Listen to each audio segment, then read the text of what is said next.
కృష్ణా జిల్లా గుడివాడలో మరో నిలువు దోపిడీ వెలుగులోకి వచ్చింది. మెప్మా ఆర్మీలు, మెప్మా సీసీలు, బ్యాంక్ సిబ్బంది నకిలీ సహాయక సంఘాల పేరుతో రుణం తీసుకున్న వారికి మళ్లీ రుణాలు ఇప్పించినట్లు బయటపడింది. అంతేకాకుండా నకిలీ గ్రూపులు ఏర్పాటు చేసి సుమారు 5.77 కోట్ల రుణాలను తీసుకున్నట్లు వెలుగు చూస్తుంది. దీంతో మెప్మా ఆర్మీలు, మెప్మా సీసీలు, బ్యాంక్ సిబ్బందిపై విజయవాడకు చెందిన బ్యాంకుల పరిశోధన విభాగం అధికారులు గుడివాడ 2 టౌన్ పోలీసులకు ఫిర్యాదు చేశారు. ఫిర్యాదు మేరకు పోలీసులు కేసు నమోదు చేసి దర్యాప్తు చేస్తున్నారు. ఏరియా ఇన్వెస్టిగేషన్ మేనేజర్ అయిన గోపాల్ గారి ఇచ్చిన రిపోర్ట్ మీద గుడివాడ 2 టౌన్ పోలీస్ స్టేషన్ నందు ఒక చీటింగ్ ఫోర్జరీకి సంబంధించిన కేసు ఒకటి రిజిస్టర్ చేయడం జరిగింది. దీంట్లో సెల్ఫ్ హెల్ప్ గ్రూప్స్ అని చెప్పి గ్రూప్స్ ఫామ్ అయ్యి దానికి తక్కువ వడ్డీకి బ్యాంక్స్ లో మెప్మా సెర్ప్ అనే డిపార్ట్మెంట్ వాళ్ళు పనిచేసే పిఆర్లు అని ఉంటారు.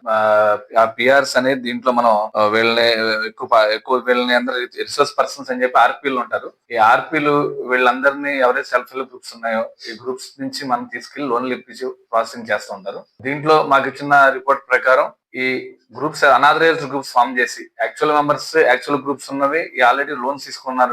వీళ్ళు మళ్ళీ రీఆర్గనైజ్ చేసుకుని అనాథరైజ్డ్ గ్రూప్స్ ఫామ్ చేసి వీళ్ళకి మళ్ళీ లోన్లు ఇప్పించినట్టు ఆర్పీల మీద, తర్వాత ఏ అయితే లోన్లు తీసుకున్నారో ఈ జెన్యూన్ గ్రూప్స్ అని చెప్పి మెప్మాలో పనిచేస్తున్న సీసీలు ఒక ఇద్దరు మీద, తర్వాత బ్యాంక్ ఎంప్లాయీ ఈ ప్రాసెస్ చేయాల్సి ఉంది ఆవిడ పాత్ర కూడా వెరిఫై చేయమని, తర్వాత సభ్యుల పాత్ర కూడా వెరిఫై చేయమని రిపోర్ట్ ఇవ్వడం జరిగింది. దీని మీద కేసు నమోదు చేయడం జరిగింది.